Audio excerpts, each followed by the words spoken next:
Marș prin centrul capitalei în apărarea animalelor fără adăpost. Membrii asociației ALGA au ieșit din nou în stradă. Protestatarii le cer autorităților să fie aprobată o lege care să protejeze patrupezii, să fie construite aziluri pentru animale și să fie elaborat un program de stat privind sterilizarea maidanezilor.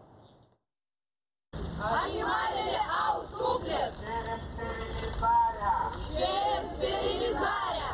Stop otrăvirii! Stop otrăvirii! Aproximativ 30 de persoane cu pancarde în mâini și însoțite de 2 câini au mărșăluit de la Academia de Științe până la Palatul Republicii. Deci astăzi am început protestul de la Academia de Științe, ne-am îndreptat spre Ministerul de Interne, am venit la primărie să protestăm și urmează să mergem la guvern și la Parlament pentru a transmite mesajul că nu se poate maltrata animalul. Vom continua cu expedierea petițiilor, scrisorilor care sunt expediate din toată lumea. Vom solicita în continuare întrevederi cu primăria. Vom organiza proteste și marșuri până când această problemă va fi rezolvată.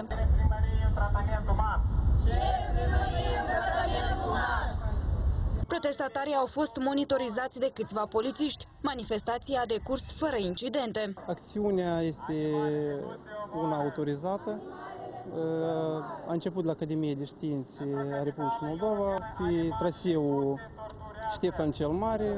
S-au oprit și au pichetat sediul Ministerului de Interne, primăria municipiului Chișinău, Casa Guvernului și, după cum vedeți, s-a finisat aici la Palatul Republicii. Săptămâna trecută, membrii asociației au adus în fața primăriei cadavrele a 3 câini găsiți otrăviți într-un cartier din capitală. În acest fel, activiștii și-au exprimat indignarea pentru faptul că maidanezii sunt omorâți pe străzi, uneori chiar sub privirile copiilor. Precizăm că în anul 2010, Consiliul Municipal a repartizat teren pentru construcția unui adăpost pentru animale fără stăpân, însă lucrările nu au fost începute până în prezent, din lipsă de bani. La începutul acestei săptămâni, membrii asociației ALGA au avertizat autoritățile că vor ocupa forțat bucata de pământ.